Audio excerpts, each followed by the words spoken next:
And yeah, we'll start talking about week 5. My goodness, it's nearly over.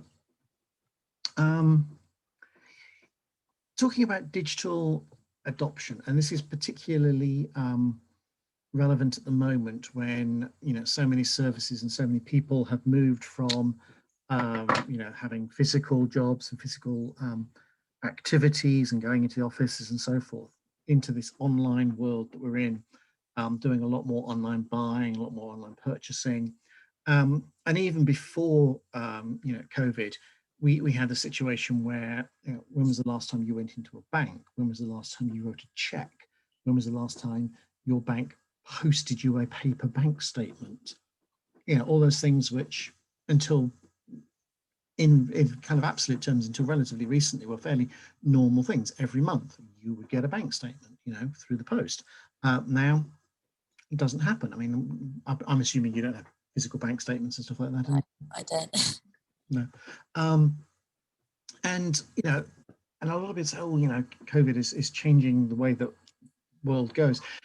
Yes, it is to an extent, but I think what it's almost doing is it's kind of almost accelerating what was happening anyway. We were changing the way we worked, the way we did things, and so forth. And and yes, COVID has dramatically changed all of that, but it hasn't really done anything that we weren't actually expecting anyway. If you look at the department stores, look at Debenhams and stuff like this, then I mean, frankly, I can't remember the last time I went into a Debenhams, because they had no particular offer that I wanted anymore.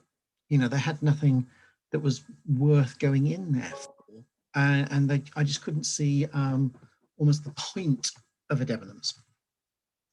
And if you look at our high streets now, you see that they're actually turning into areas for kind of experiential shopping rather than that functional shopping. You're not going there to buy food shopping. You're not there to buy even DVDs and CDs and stuff like that. You're there to kind of browse, to see, to check stuff out, to meet up with friends, to have a coffee, and stuff like that, which is harder to do online. And so our shopping areas and shopping streets are changing dramatically. And I think you're relatively local. Do you know Cambridge city centre very much? No, not massively. Oh, okay. Well, in Cambridge city centre, there's an area which has got like a ZZ, and it's got a couple of other restaurants all dotted around, and it's got a kind of a road going through it. And what they're going to be doing is they're actually going to be, I think, closing that road off and laying it with tables and stuff like that, so people can actually sit and have meals out from all sorts of different restaurants. So rather than having a kind of shopping mall in an American sense, with like lots and lots of food outlets around inside the mall, and then you go to your plastic table, your wipe down seat, you're actually having that all outside, and turning it into much more of a cafe culture. And King's Parade, just outside King's College as well, they've closed that off now. And so Bennett's and Cafe Nero and the Copper Kettle and all the other coffee shops and restaurants down that road are kind of now flowing into the road, and it's turning it much more into a kind of a boulevard kind of environment. And that's where our kind of shopping centres are going. But that's not obviously just in those areas. It's also looking at theatre. Do you go to theatre very much? Yeah, I like going to theatre. Cool.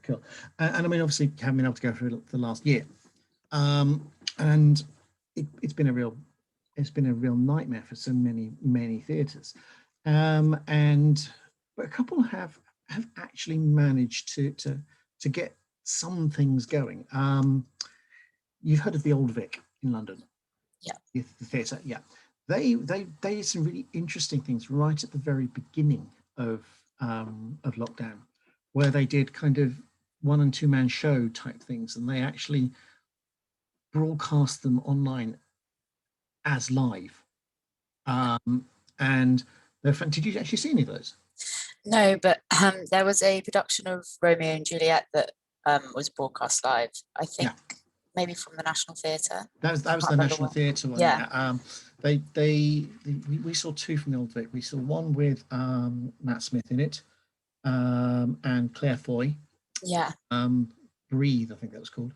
And there was also Andrew Scott did, I think, Three Kings, I think it was called, which was really good as well. I'm sure they were excellent. Yeah, and they did some amazing things, and they kind of worked through it. And they also did a Christmas Carol, Christmas, which was amazing, which was, you know, an amazing show and stuff like this. And they kind of managed to get these things going, and they changed their delivery mechanism. And the Mischief Theatre do the Goes Wrong shows, you know, the play that goes wrong and Peter Pan goes wrong. You may have seen them on TV. I haven't. No. Comedy, the improvisational kind of thing. Oh, seriously, if you get an opportunity to see any of them stuff, the play that goes wrong, Peter Pan Goes Wrong was on BBC actually, and they did Mischief Theatre movie nights, and so what they did was they actually did improv. It was about 45-minute improv with the actors there all sealed off, doing all of the COVID testing and everything else, and people literally on Zoom like this, giving them, you know, theme of the movie, the location, the key kind of elements of what was going to happen in the movie, and these things were staggeringly successful. They had something like, I think on average, 8,000 people watching these performances. Wow. At a tenner each. And they did loads of them around Christmas time, and it was just absolutely incredible.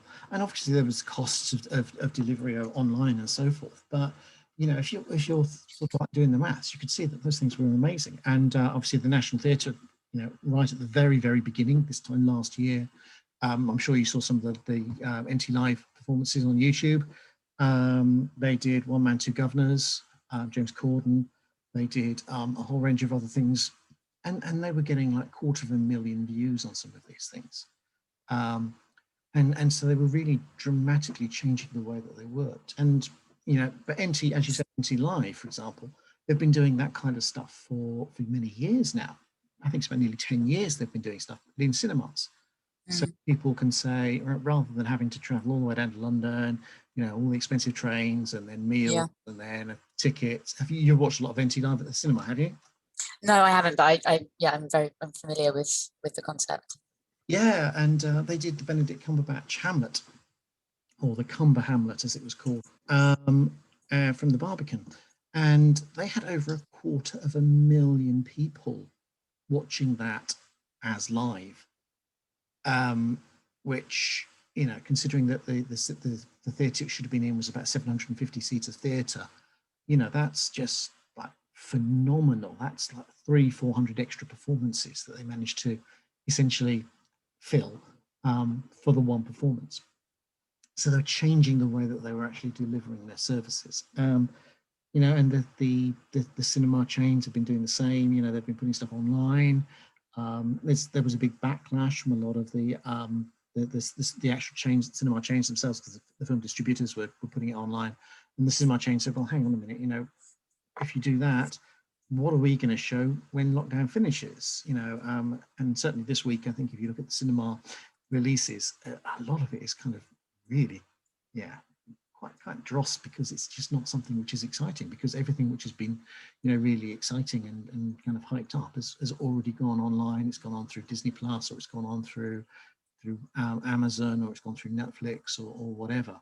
And there's a lot of different ways of doing things. And we spoke a couple of weeks ago about things like Love Film and stuff like this. You know, people are now saying, well, you know, I want to change my delivery pattern because it's more scalable to do it this way. And I mean, this curve, which I've got here on the screen, which shows that basically, you know, you get, when these new things happen, when these new services turn up, like, you know, Ocado and stuff like that, you get this massive peak of early adopters, and they kind of go, yes, I'm going to have this. It's going to change my life and so forth. And so therefore, instead of having a normal kind of bell curve kind of approach where it's kind of slow and then builds and then slowly declines, you find that this is actually kind of scrunched up, so that you've got a bigger steeper slope on this side of the graph. And then it kind of, you get the early and late majorities turning up here, and then you've got the laggards down here. And the interesting thing about this graph is it actually helps you, informs you on what kind of marketing you need to do.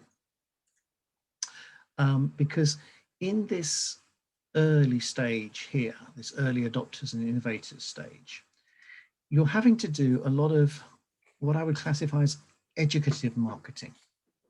You're having to explain to people what your service is or what your product is, because it's new. No one's ever done it before. You know, the first people who were delivering, you know, groceries had to go through a whole bunch of educative processes to get rid of this fear, uncertainty, and doubt, the FUD of, well, you know, I'll get all of the cruddy stuff which is about to expire, or all my frozen stuff will be melted by the time it gets here, or how can I be sure you're picking me the cheapest things? You know, what happens if there's some special offers in store?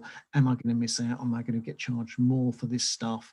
All of these kind of blockages and problems and issues had to be kind of educated out of the marketing.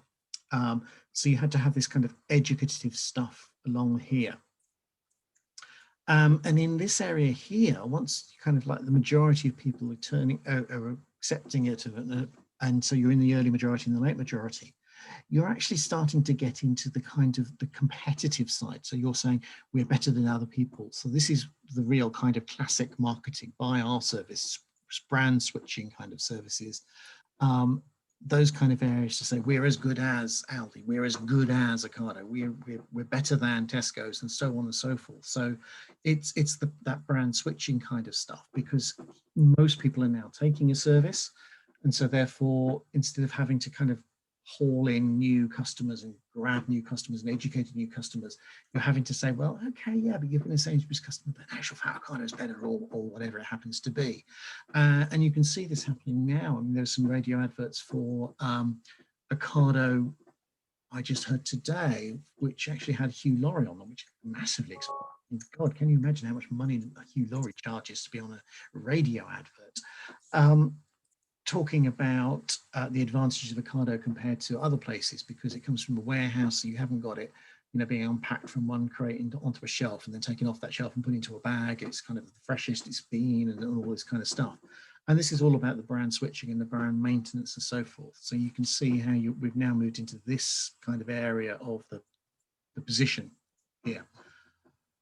And then later on, we've got this laggards and the long tail in here. And it's basically, these are the people who will only ever take your service when there is no alternative, when there is no other way of doing it. And so this is kind of like where the Love Film kind of thing was, to say, well, you know, we don't want to send you out DVDs anymore. How well switch to online delivery, please, because we ain't going to be offering that service anymore. So you've kind of got in a different kind of marketing here. And the really interesting thing you have in these kind of three key phases is the kind of terminology that people use in here. This piece here is in a kind of a sales environment. If I was selling to you one-to-one, I'd be using the phrases like yes and.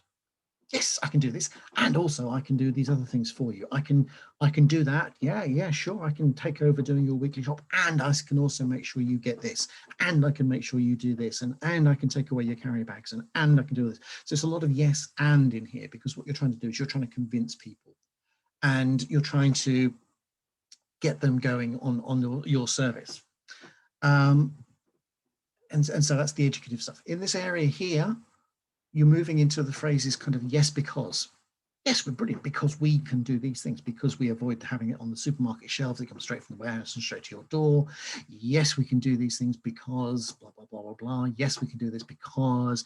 Yes, it's a great way to buy your car because. All of these kind of things. You can buy your car online because you just look at it, compare the prices, we'll deliver it to you, all those kind of things. And then in this later area here, you're actually almost getting to the point of no, because. No, you can't have it delivered like that. No, you can't go into a branch and pay in cash. No, we're not going to send you a checkbook. No, we're not going to do these things, because we don't do it like that anymore, because it's just uneconomic for us to do that. It's just not worth our while to do those things. So you end up in this no because. So you have yes and, yes because, and then no because in here, because basically you're just trying to mop up the last people, and you don't want to change your model to fit the people, because they're not the profitable people. They're not the ones who are going to be earning you the big money. They're really kind of the dregs, the scrapings of the tea in the bottom of the clipper, which goes into tea bags. That's where they are. Today's useless fact, of course, is tea and tea bags is actually the scrapings, the leavings that was left over after the leaf tea was sold off, and they just, what the hell am I going to do with this stuff?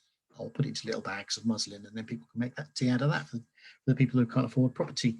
So there you go. Today's useless fact is tea bags. So yeah, so that graph is quite interesting, and it's shaped differently to the long bell graph. And it was this graph and this marketing which got me my MBA. So kind of like, it's kind of almost unique to me, I suppose. Does that help? Does that give you some kind of indication, insights?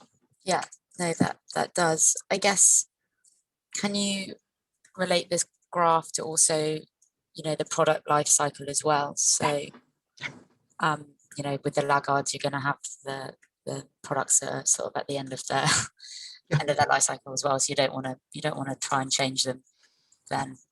Absolutely. Basically, at this end here, you're very, very much at, the price competitive type stuff. Here, you're kind of educative. Here, you're kind of selling on features and stuff like this. Here, you're basically selling off the old stuff. You're basically selling it off cheap. You're in low margin stuff. You're really in the kind of the dogs of your product line. Yeah. So, this shape can work on all sorts of different things, the product life cycle, the product and service introduction cycle. It can give you insights into the type of marketing you need. Yeah, it's really cool. I really like it. I was really pleased with that. And my tutor really loved it as well. So that was quite nice. One of the things we have to think about, I think it was last week we talked about this, so I don't know if you may have seen this one, is the digitally disconnected. And we talked about the Dartford Tunnel charge, where you have to pay online. And in order to find a phone number, in order to pay by phone, you have to go to the website, and then they will show you the phone number. And of course, by the time you've got onto the website to find the phone number, you might as well just pay online. And the big problem is, of course, there are lots of people who still aren't online. I mean, my parents in law aren't online. If you're driving from Essex down to Gatwick, then the last place you want to be mucking about with complicated websites paying your dark charges, probably in Gatwick Terminal 1 departure lounge, when you've got kids running around screaming, asking for food and drink and everything else, and the flight's delayed and you're not sure where the luggage is and all that kind of stuff. The last thing you're thinking about is paying your dark charge, and if you don't pay it, then you're going to get a huge fine on your way home. So some big issues in that kind of area. And the other thing that is particularly galling for a lot of things is that we talked about a lot of online stuff, offline stuff rather, these days has an online call to action. So posters will have a web address, and you'll be using hashtags and stuff like this. The penetration of social media is actually in the UK still pretty low. We might think that everybody's got it, but it's only in the kind of the high 20s and 30% of the population actually use these things regularly. So putting hashtags in there is actually, there's big issues with that, and assuming that people will go to a website to find information and stuff like that can be quite a bad assumption, particularly if your product and your service is targeting at people who may not necessarily be, up for this stuff. So, you have to be very, very careful about not alienating people because you've said, well, I want everyone to go to my website because that's where I put all my information. That's where you do your ordering. That's where I do my prices. That's where I have all the information that you might possibly need in order to accept my service and stuff like that. What about the digitally disconnected? And I was really interested. I was speaking to another student on another module, and she was doing marketing undergraduate admissions for a kind of tier 3 university, like a non-Russell Group university. So you know Oxbridges, then you got your Russell Group, and then you've got like kind of everybody else. She was in a tier 3, and I said, well, you know what, some of the people that you want to possibly, and we were talking about them really targeting people for whom they were the first person in their family group to go to university. So, you know, parents never gone to university, grandparents never even thought about university. What the hell is this university thing? And I said, you know, you need to get in touch with careers advisors in those sixth forms. And you need to actually give them physical material, because these kids have not got printers at home. So they can't print out a 20-page brochure and then show it to their mum and dad. They actually need printed stuff so that a university, a careers guy in a sixth form can say, actually, yeah, John, you're great, you're brilliant. Don't consider that you need to go to a tech college. You could go to university, and here's some information about, you know, how you can get to university, and, you know, have to hand over the physical stuff because people need it. You know, sending them a link and saying, yeah, print out 20 pages, thinking, God, you know, these guys are people who've never been to university, their families aren't in university, they probably haven't got printers at home. Or if they have, they're not going to spend 20 pages of color printing to print out your bloody brochure. They want a physical thing in their hands. So you need to consider those kind of things. And you really can't alienate those people by assuming that everyone can go on a website, assuming everyone's got social media, assuming everybody's happy with live chat windows, assuming people are happy with AI chatbots, because we aren't. Trust me, we're not happy with AI chatbots. I had horrible experiences with an AI chatbot. I was it. Oh, Marks and Spencers. Marks and Spencers was it. I ordered some stuff from Marks and Spencers to be dropped off at the local Marks and Spencers Simply Food, and it didn't arrive, and I didn't know where it was, and all this kind of stuff. And I had to go onto the website to find out where this stuff was. And I went to, and they said, hey, you know, we've got this new chatbot which will help you with your order. And just put in your order in natural language and our chatbot will help you out. Okay. Hi, I'm trying to track down order number, and then put in the order number. I'm sorry, I don't understand what you mean. Which bits of order number and then a number do you not understand? I mean, if that's not exactly massively intelligent. And I tried it in 4 different ways. And they went, I'm sorry, I don't understand what you mean. And I said, can I speak to a human? And eventually I got through to a human. It's just, you know, sorry, rant over. No, I had that with HSBC on the phone because I had to cancel my secure key, which is on the phone that got stolen, and it's a bot that gets all your account information whilst you're on hold waiting for a person. And yeah, similar experience, having to repeat my numbers and talking and voice activation. And yeah, it's a nightmare. One of the really interesting ones that I had was British Gas boiler service. You probably don't have to worry too much about British Gas boiler service, because I mean it's a thing that older generations have to worry about. And you know, you ring them up and say, I need to book a service, or my boiler's broken down or whatever, and they go, what's your service contract number? How the hell am I supposed to remember my service contract number for a boiler service, which I hopefully never use from one year to the next? Oh, it doesn't matter. Just give us your postcode and we'll find it for you. Well, then why didn't you just ask for my postcode in the first place? It's so much easier. Because I know my postcode and I know the house number. I don't know a 16-digit number that you've given me once and put on a piece of paper which is filed in the garage. Who does that? Who knows that stuff? So anyway, you know, and we need to worry about this kind of thing. We can't assume everyone's on social media. We can't assume everyone get up the websites. You know, neither my parents nor my in-laws have got the internet access. My parents don't believe in the internet, which is ironic considering I've spent the last 30 years of my life working in the internet. Well, they They They believe it think, exists, or it just well, can't use they believe it exists, but they don't believe it's anything for them. They don't think it's, Okay, I see. there's nothing on there that they could want. Which is ironic now, because my father has got incredibly poor eyesight. He's in his 80s now, and so he has a Kindle for all his information, and because you can scroll, you can expand it up to be massive, like 4 words on a screen. And every time he needs new books, he has to give it to my sister, who then takes it home to her Wi-Fi, and then downloads all these new books on there, and then gives it back to him. It's just a nightmare. It's just yeah. If I ever get to that age, I just want euthanasia. My mother says. It's I don't understand how people can. Yeah, it's the way they are. It's the way they are. So when we're looking at our planning, we need to look at these things. Now, what we also need to think about within our digital campaigns is that the way that digital campaigns work compared to offline campaigns is also structurally different.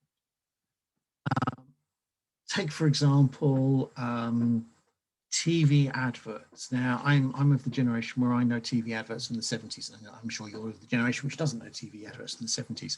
But you know, and in actual fact, you're probably from a generation where online advertising was pretty much the norm.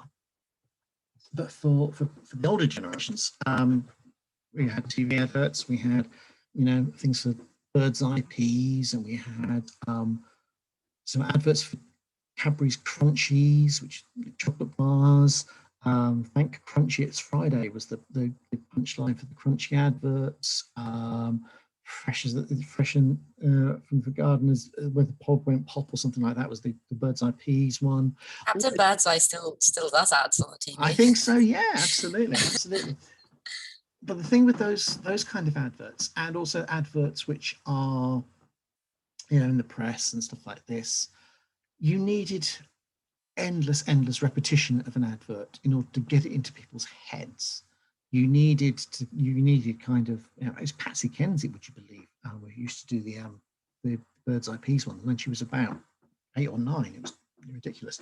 And they needed to be repeated time after time after time before they kind of got absorbed into the national consciousness, and then went up from there and started to build.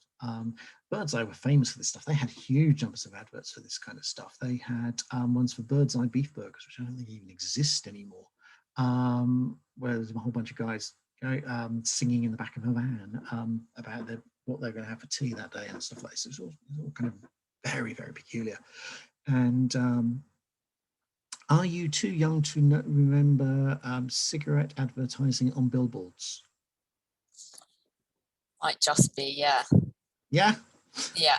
Do you remember? You may possibly in your kind of muscle memory of toddlerdom remember things like silk cut adverts. Have you ever seen silk cut? Yeah, sort of vaguely.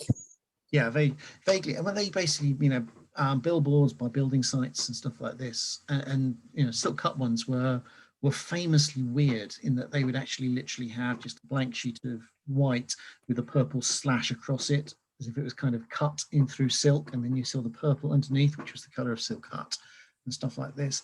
And they would they would spend millions on these things, advertising stuff, because they needed that repetition.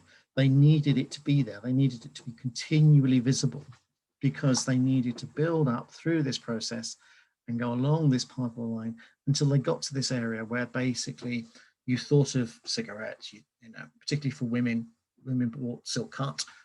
Men had John Player specials, which were black and gold, and they used to support Formula One racing and stuff like this. And it needed to be done so much because it took so long.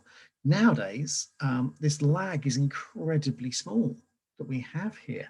When we ran our toy shop online, we could send out a promotional email at sort of like 7 o'clock in the evening, and we would get sales using that promotional code that evening.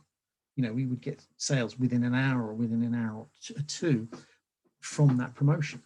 And, you know, things like, you know, you're scrolling through your social media and you see adverts, and you scroll through Instagram, you see endless adverts for all sorts of weird and wonderful stuff, and from Facebook and weird and wonderful stuff. People will be literally clicking on those and buying within minutes of those adverts going live. So this lag is now, it used to be in the hours, it's now in the minutes, or it's almost in the seconds of time that this lag is, and it's incredibly peaky. But it then plummets away afterwards if you don't keep on repeating, because the next thing comes along, the next adverts on your social media, the next videos on TikTok, the next pictures on Instagram, the next adverts are in the sidebar on your screen, and so on and so on and so on. And so you need to continually fill up this thing with extra activities just to keep a cadence of advertising going, awareness going, because your awareness drops dramatically. Even in the business to business world, where we use email and the dwell time, and the dwell time is the length of time it takes for that message keeps in the consciousness, dwelling in your mind, is longer. If it's in an email, it's longer, but we get hundreds of emails every day. That special email, you thought, oh, that'll be interesting, I'll remember that for this evening. If they send it through at 6 o'clock, sort of like 8 o'clock in the morning, by 6 o'clock at night, it's way down on page 2. There's no chance of you remembering it or finding it or whatever. So, there's this massive peakiness going on here. Go on. The other things that I wish we can do now with this is we can measure this much more easily. How Bird's Eye used to measure the Bird's Eye peas and the Bird's Eye burgers, how the cigarette companies used to measure billboard advertising for Silk Cut or for John Player Special or whatever. They couldn't really, because there was just so much stuff going on. They had billboards everywhere. The news agents outside, this is the ridiculous thing, news agents outside schools used to be paid to have signs in their windows for cigarettes and stuff like this, literally, sort of like the news agent across from primary school would have big kind of umbrella type thing with silk cut. Wild. Absolutely. Can you imagine it now? It's just like crazy. How did Silk Cut manage that? How do they, these days even, it's quite interesting that cigarette advertising is officially no longer allowed in Formula One, but it's still there, bizarrely. And there are still cigarette companies who are paying Formula One teams millions of pounds every year. How do they track that information? How do they measure the return on that investment? It's massively hard. For us, in digital, we can do that because we can put tracking codes in there. We can actually say, we sent out this email with this promotional code at 6 o'clock in the evening, and we got this many sales from that. Our return on marketing investment was therefore X. We use this tracking on here. The message we put through Instagram, we could track to say, yeah, these are sales due to Instagram. These are sales due to Facebook. These are sales due to Twitter. We know which of the channels is working best. We can track to say, well, if we send a message out at that time of the day, then Europe will buy it.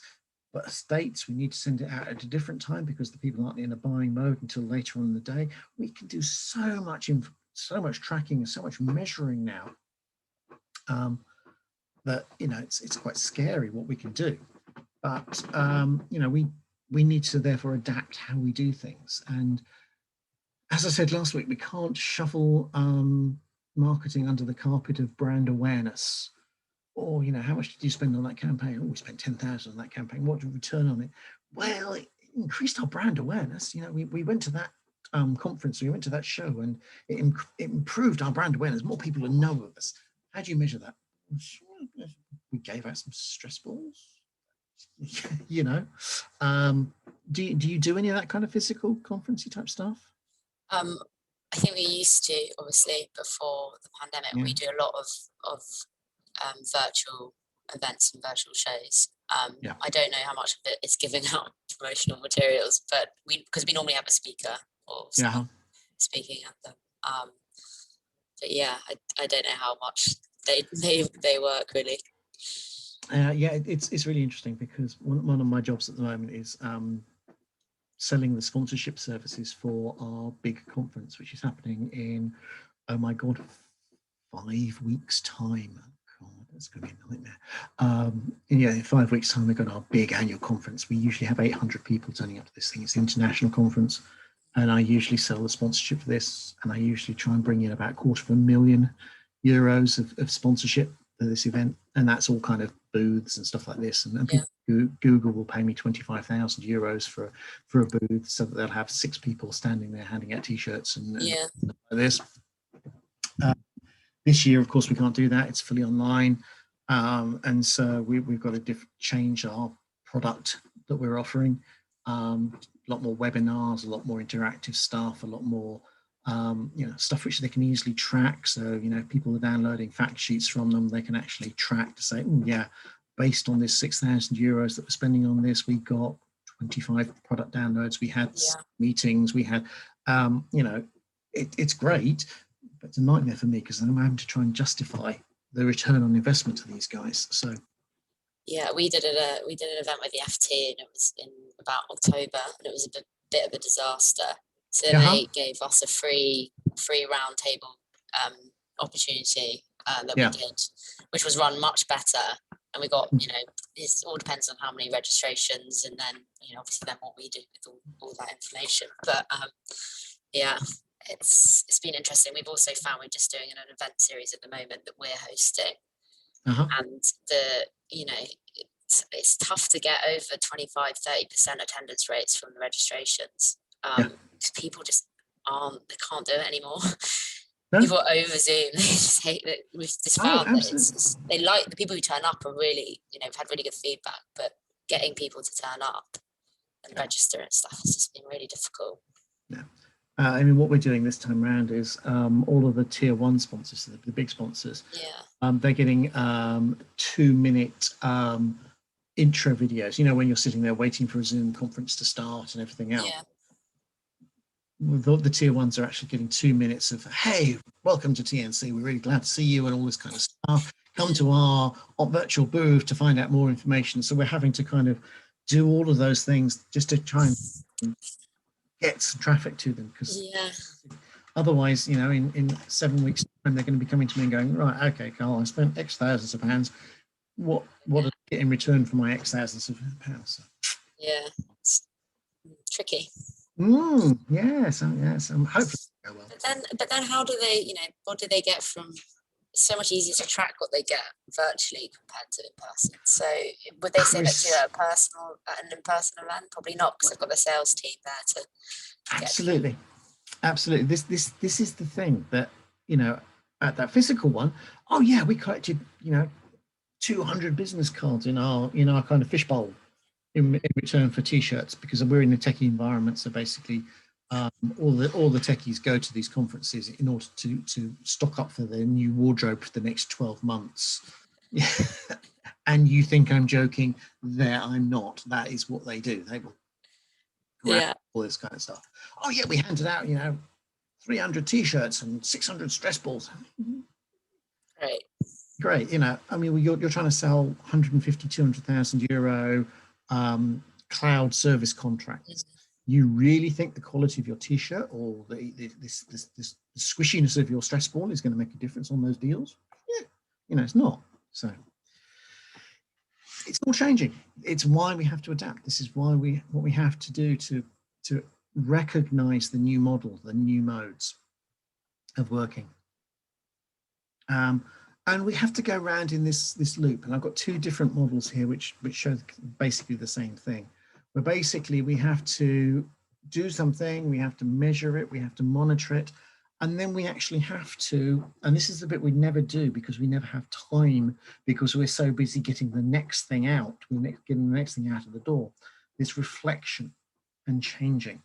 How well did it work? What could we do to make it better? And the big problem that we always have is because we're having to put in another program and another program and another program and another program, we never do this reflection and mortification section. That's always the problem that we have. We just can't do it. We don't have time, but we need to do it because Unless we measure that return on marketing investment, we then can't identify the improvements that we need to go round and round this loop again. And the thing to think about here is this concept called Kaizen, which is actually a Japanese manufacturing concept, the process of continual improvement. It's continual incremental improvement. Did we do it well? How can we make it better next time? How can we make it better next time? How can we make it better the next time? To progressively move forward. And without this measuring and reflection and this measuring of return on marketing investment, we can't do this. And this is what comes out key at the third task of these activities, is this control and measurement and reflection and an introspection almost, to see how to do it and how to improve it for next time. So key concept, key phrase there to think about.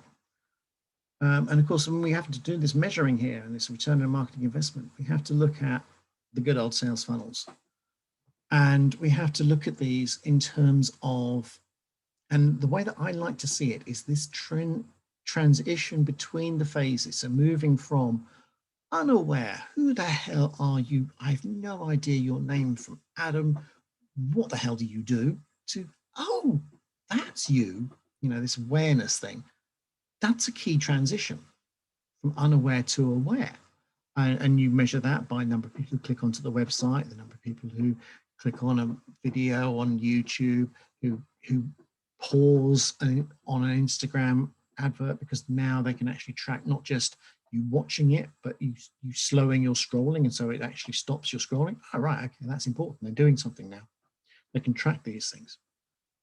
And then from awareness to interested, actually kind of going from the first page to the next page, or to the next page on the website, or signing up to a newsletter, or following on social media, or all of these kind of things, which are these sub goals here along this side here, and these transitions between the stages to actually move the way through it.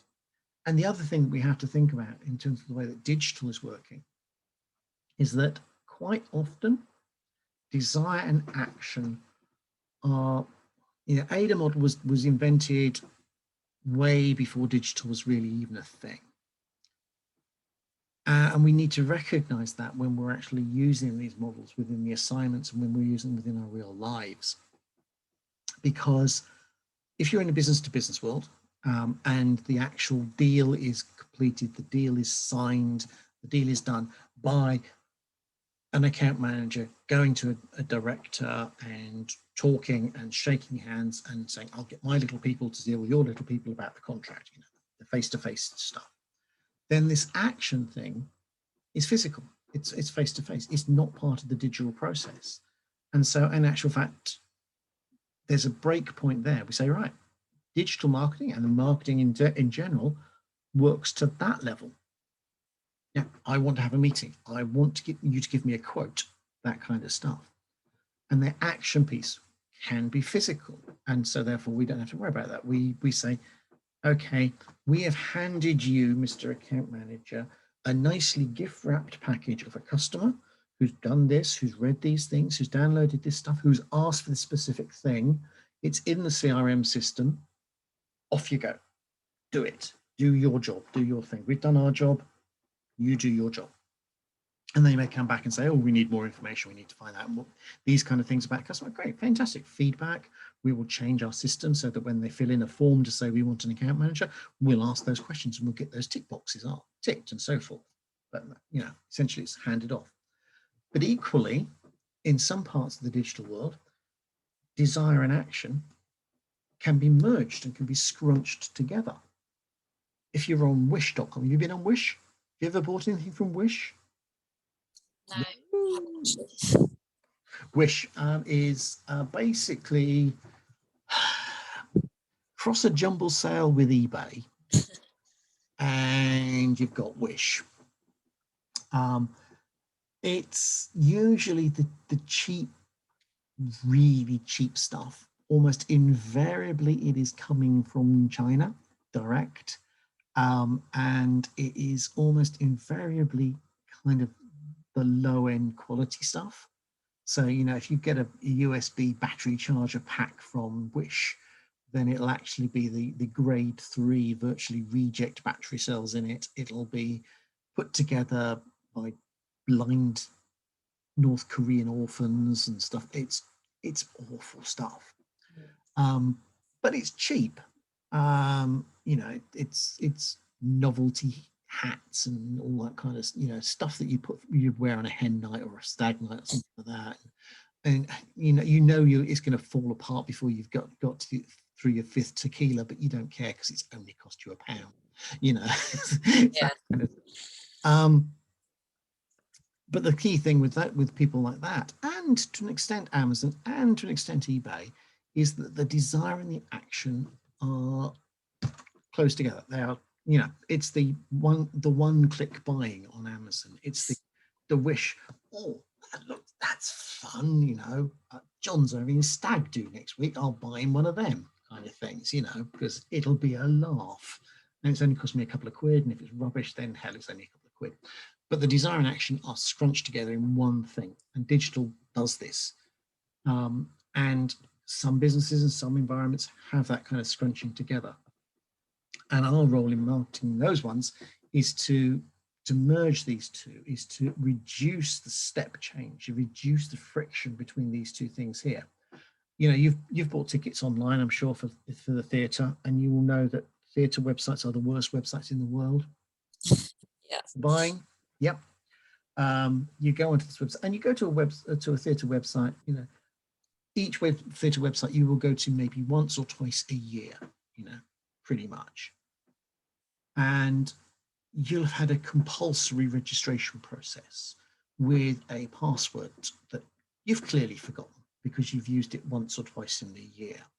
And this password has to be a minimum of 14 characters long. It has to have 3 capital letters, 2 numbers, 3 special symbols, and a haiku. And I think I can't remember that. And I'm only using it twice. And then, you know, and you've got the countdown tick to say you've got 2 minutes 35 seconds to complete this transaction, otherwise we'll sell the ticket to someone else. And you're having to do forgot my password and getting a password reset and all this kind of stuff. And it's just, and then suddenly there's another £5 transaction fee on it. And you're thinking, what have you done? You've just annoyed me. And you're charging me £5 to annoy me. And there was one of them which actually charged you £2.50 for the privilege of printing your tickets at home. It's my ink, it's my paper, and you're charging me. Wild, isn't it? What? You've been there, you've seen that, you've done it. Yeah. And a huge high friction, massive high friction going on in there. And what they've done there is actually they've almost put a sort of great brick wall between desire and action in here. Whereas if you go to a cinema, if you book any tickets at Light or View or Arts Picture House or whatever, they've taken away that wall. It's all in there. It just happens. And it's really interesting because the ADC, Cambridge Amateur Dramatics Theatre, if you buy membership for that, because my wife's got a membership for them, you get a number of free tickets and you get 10% off of other tickets and stuff like this. If you sign in and it remembers and it actually subtracts the money. You don't have to fill in codes. You don't have to scan barcodes. You don't have to do QR stuff. You don't have to have a free ticket 9936A, whatever it is, number. It just says, oh, hi, Paula. Yeah, you haven't used your free tickets this year so far. Do you want to use your free tickets? Yeah, and it does it. And they've massively reduced the friction, and they're a tiny thing. If you go to the Arts Theatre or you go to a theatre in London, their friction is huge. So desire and action can be scrunched together. People like Amazon do it very well with one click. People like Wish do it very well. eBay, obviously, with integration of PayPal, do it well. Theatres do it awfully, and we need to look at that process because, the thing you have to think about as people are moving through this process is you need to get them to nod their heads aggressively. So, yeah, okay, I know these people. Yeah, okay, this is interesting stuff. Yeah, they've got some stuff which could be really good for my organization. What are they? How? What you mean I've got to do this? And you want to avoid having the shaking of head happening. You want to keep the momentum of the nodding head, because the nodding head, yes, I'm going to buy, is what you're aiming for. But if you have a break point somewhere in here where they go, what? Seriously? You want to know what from me before you allow me to go to the next stage? That's the friction point. Those are the brick walls that we need to avoid having within this process. And the great thing is we can track this stuff because we can see where people are leaking out of the system. We can see, 90% of people who come to this point move on to this point, but then only 5% move on to this point. Why? What's happening at that transition point, which means that most people are leaking away. So those are the kind of really key things we need to look at. This slide is quite interesting. That's really, really short because not all tools and techniques and channels are equal. They're not all doing the same things. If you look at your kind of funnel in here, a lot of this stuff is probably happening in your website and then in your newsletters and in your social media and so, and maybe your CRM system down here and so forth. Wrong way. But different things are happening in different places. So for example, your website may be the kind of core where your pay-per-click advertising is coming in, where your social media marketing advertising is coming into it, video. So you could be having things on YouTube, quick guides to X, whatever. They're actually being used as awareness raising things coming into the top there. An email is used to maintain and nurture that interest, to say, oh, you were interested once, maybe you'll be interested in the future, so on and so forth. Blogs to, develop your gravitas, to demonstrate your expertise, to demonstrate that you've got the people and knowledge within your organization who can do this stuff, really supporting and nurturing that interest and hopefully generating desire to say, yeah, these guys are people who know their stuff. These are the guys who, if I speak to them, will probably be able to help me solve my problems. Yeah, I'll actually ask to speak to a human being because these people are good. They know their stuff. Yeah. So there's different things that each of these different channels are using. And what we need to be able to do is identify which channels are being used at which points in this journey, in this customer journey. And there'll be a slide in a minute which shows this, and track those through to say, yeah, stuff from LinkedIn is getting really good response rates. Stuff on TikTok, not so much, or whichever way around it happens to be.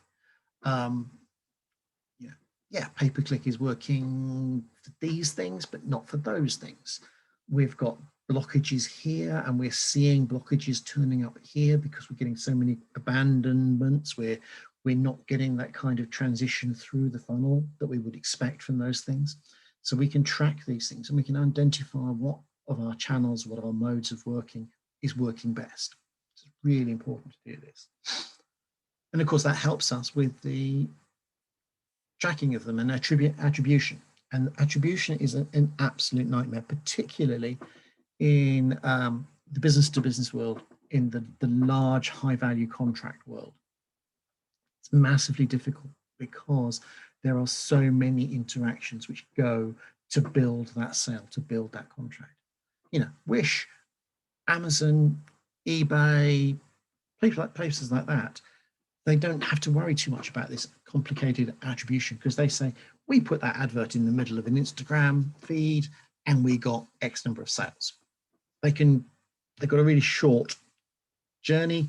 They can attribute that to, yeah, spent that amount of money, got that many sales. Brilliant. If you're in the market of, well, how much does our newsletter help? How much does our blog help? How much does our pay-per-click generate? Well, pay-per-click does this, and then they go to this, and then they go to there, and then they come to here, and then they ask for a meeting, and then the meeting happens, and so forth. It's complicated. It goes through the process multiple times.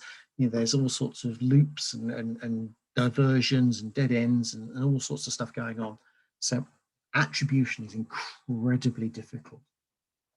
And the danger that we can have with this attribution model within the business-to-business world, within these kind of more considered sales, is that if we say, well, our CRM system and our contact us form and our, FAQ section is what is generating all the leads, and nothing else is generating the leads. So we'll just do that bit and not worry about everything else. Well, no, because in order for people to get through the funnel, to get to that point, you needed all the other stuff. You can't just rip that stuff out because you can't track it. You need to be able to work out what's going on in those things. Really, really difficult for us. We spend a lot of time talking about tracking, and if it's a marketing influence lead, and then making sure that the business development team don't just claim that they got it out of thin air, and we got it from one of our marketing efforts. We actually have a huge contract that just got signed, and slightly got the tracking slightly off on it, so we don't know if it's from PPC or not, but we think it is, and it came through in December from PPC, and that's when we were having some tracking issues, and it's just, if we got it, that would have covered PPC for the next few years. Like, it's one of those sorts of things. Like, it really would have been amazing, but we think it is, so we're just trying to figure it out at the moment. Well, yeah, I mean, and this track, I mean, this is where CRM systems come in. Where does the lead get into the CRM system? Where did that come from? Was that a business card handed out? And this is where, when we're doing this stuff, we need to make sure that we're putting the right tracking codes in, so we can say, that came from PPC, that came from social media, that came from LinkedIn, that came from a business card, that came from a QR code on the back of a brochure at an event, whatever it happened to be. All these things. So this tracking stuff is, and the people who are going to be good at marketing in the future are going to be the people who actually understand this stuff, and actually not the people who can come up with the slogans, not the people who can come up with the graphics and the logos and all that kind of stuff. It's people who say, right, okay, what do we do and how do we do it, and did we do it well? So that's really important to manage. And we're not going to dwell on this because we've only got another half an hour. My goodness, we've been talking for a long time, and it's interesting. I think hopefully it's been interesting for you here, is making sure that we can plug these leaks, because it's no good having a leaky bucket and we're then having to run like crazy to fill the bucket up, when in actual fact, if we worked clever and plugged the leaks in the bucket, fix those things, reduce the friction within the bucket, reduce those problems within the bucket, then we'd actually get more coming out of it at the end of it, without having to sort of exhaust ourselves by creating more and more stuff going into the top. So, and then this is kind of a graphical representation of what's going on in here, where all these things are coming in and feeding into, sometimes into the web, offline marketing and SEM coming in, and social media and emails. Business to business email is still big. There's a really good article on the Marketing College website about email marketing and how it's still powerful in business to business world, and to an extent in business to consumer world as well, particularly in the older generations. I mean, don't try and market to my daughter using my email, because she's 19 and she doesn't do email, which really annoys me. But she doesn't do email, she does Instagram, she does everything else. She's got about 17 different direct message accounts, none of them are email. So marketing to her through email is rubbish, but virtually everybody else, or everybody human, then email is still very, very valid. It's still important. And the other thing to think about is this kind of really quite cool way of working and understanding this customer journey. We took the AIDA model and we've flipped it on its side, considered this to be the journey the people are going through. Things will be coming in, and this is just a sample. This is just a generic. This is just me lobbing stuff onto a screen. This is not how a real journey would necessarily work, but it shows you that you'll have stuff coming in here. Hugh Laurie on the radio talking about Ocado. My wife talking to her friend today in town, talking about Mindful Chef that we're starting to use a couple of times a week. Will be coming in, and then you'll have pay-per-click and paid social media and retargeting activities, which are taking this awareness and then turning it more into a kind of an interesting thing. Actually, I know what's going on in that area. Maybe sometimes if it's a large purchase, you may go to review sites. When I was buying a car last year, went to a lot of review sites before even ever going to a car dealership. I was doing a lot of this stuff before even stepping foot into a car dealership. Well, I couldn't step foot into a car dealership because they were all closed. So I was doing this stuff online. But even then, I'd still done this. I'd have still looked at YouTube for videos, reviews of cars. I'd have still gone on to all sorts of leasing sites to find out leasing comparisons, to see whether the dealer was giving me a good deal or a bad deal, and all this kind of stuff. So I'd be doing a lot of this kind of bits and pieces. And then speaking to human beings, if we have to do that, if we really insist But then you've got web chat and you've got social media chat. So this is the responsive marketing on social media, or the AI stuff, or the chatting. Three's web chat service is brilliant. They have some fantastic staff on there. They are brilliant at cross and upselling their services through this. Great company in a marketing sense. Technology sense, but in a marketing sense, they're a great company. So yeah, absolutely. And of course, websites and all the other bits and pieces. But then you can see this is a kind of journey that you could see some kind of organizations going through. And every organization will have its own different journey with different channels, online and offline channels, all kind of working together. And this is very much like the guys playing rugby, where a good team playing rugby will be handing the ball neatly to the next person, and then neatly to the next person, then neatly to the next person, who will then be sprinting up the sideline and putting the ball across the line. Whereas if you watch 10-year-olds playing rugby, basically you've got 30 people all in a big bundle kicking the hell out of each other, and eventually a ball will pop out of it somewhere. But it's not organized, it's not structured, it's not a proper game of rugby. So that neat handoff between the different areas and different channels is what we're looking for, to pass the ball, which is the customer, from one place to the next. So it could be quite an interesting way of considering how to build your model, if that's useful to you. And then we spoke about this considered and versus impulse, wish.com versus switching your bank account. Switching your bank account, you people divorce more frequently than they switch their bank accounts. And that's actually a statistical fact. That is what happens. Because switching your account, there's a lot of fear, uncertainty, and doubt going in there. This FUD comes back in there. What happens if my direct debits don't work? What happens if my pay goes into the wrong account and the mortgage comes out of the other account? And you probably think about it yourself if you were thinking of switching your account. That's the kind of fear, uncertainty, and doubt going on in there. Whereas with Wish, it's a plastic rose in a weird kind of jar with some LED lights in it, and no one would have 59 quid on that ever. But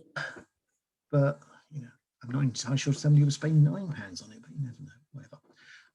But stuff like this, like Velcro stuff to tidy up all your cables for £1, you think, what the hell? Why the hell not? What could go wrong? I'd lose £1. Who cares? So, impulse stuff, idle browsing, sitting there whilst your other half's watching the football. And trust me, it's me sitting here on wish.com whilst my wife is watching football. That's not a sexist comment. That's a fact. She is downstairs watching the championship playoffs at the moment. And if I wasn't here talking to you, I'd be sitting there on wish.com. So I'm not being sexist there, trust me. So two different kinds of model, and within the business to business world, you not only have this considered purchase because they're all big contracts, but you may have multiple gatekeepers. So one person will look at your stuff and go, that's interesting. And then they'll pass it on to their boss. Say, hey, have you thought of this company? Who'll then pass it on to their boss, who'll then pass it on to their boss, who'll then pass it on to their boss. And you've got different gatekeepers, and each of those gatekeepers can say no, but they have to pass it on to the next person before the next person can say, yes, your big contract may have started with somebody clicking on an advert, way down the food chain in the company. And then it got passed all the way up to the MD, who went, actually, I'm going to sign the deal for that one. So these gatekeepers are interesting. And you can actually get a situation where this journey can happen multiple times. So you'd start off with, young junior guy, who would then move it to the next guy, to his boss, who would then move it to the head of department, who would then move it way up to the board level, something like that, depending on the size of the contract.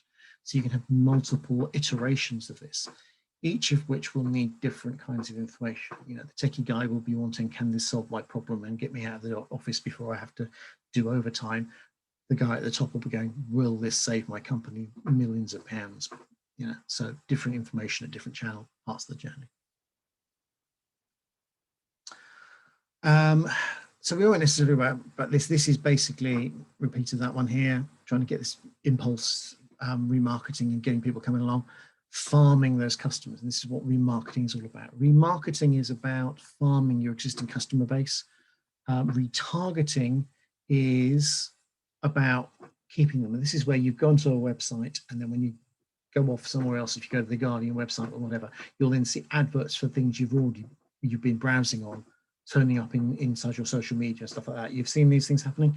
That is retargeting, because what they're saying is they aren't yet a customer, but if I keep hammering some suggestions to them, then they may become a customer. So that's what retargeting is all about. So yeah, all of these processes, retargeting is shepherding customers. It's all about this kind of keeping them within the flock and moving them through the thing until they get, essentially, if you're shepherding, then essentially to the abattoir at the end. But it's horrible imagery, but you know what I mean. It's keeping them going through the process, and you're making sure they don't drift off elsewhere. Even if they wander off your website, then you'll keep on reminding them, keep on nudging them back. Don't forget that stuff, oh yeah, I remember that, or whatever. Bit of a problem if you're going to job sites on your company PC, and then you're getting the sidebar of read.co.uk turning up on your big screen, but everybody does that, so I don't think they care these days anymore.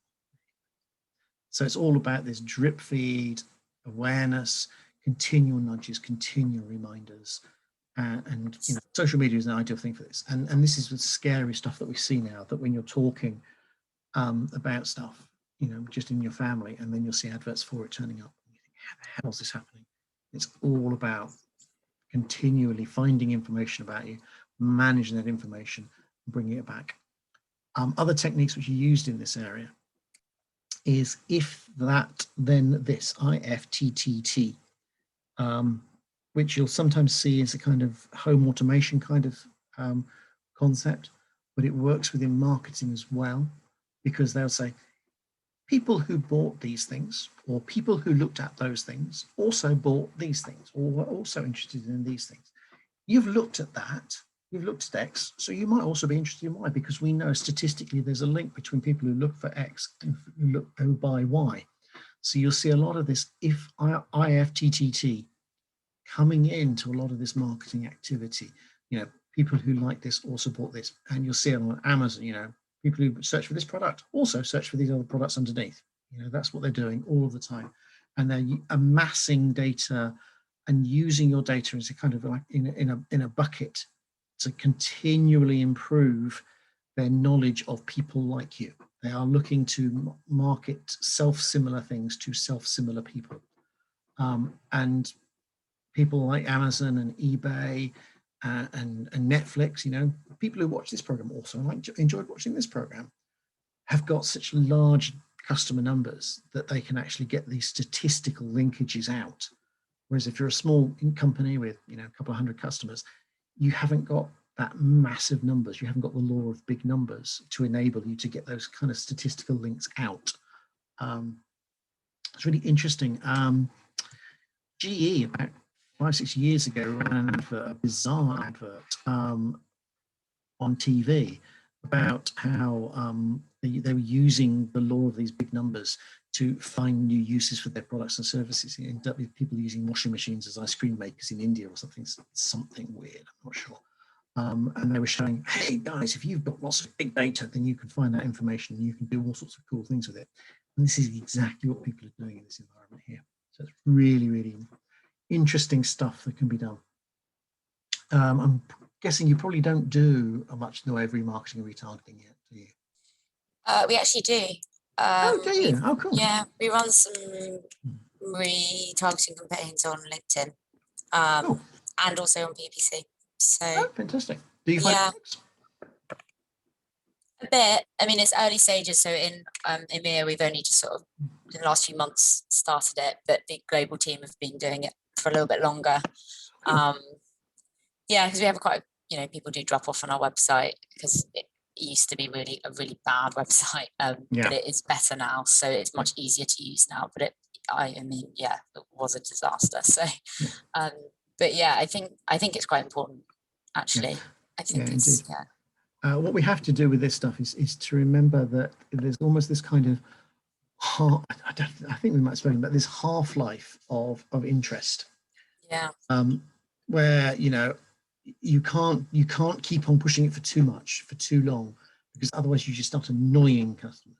Like wife bought put something in a basket, and then got an email. Oh, you've still got X in the basket. Oh, you're interested in this.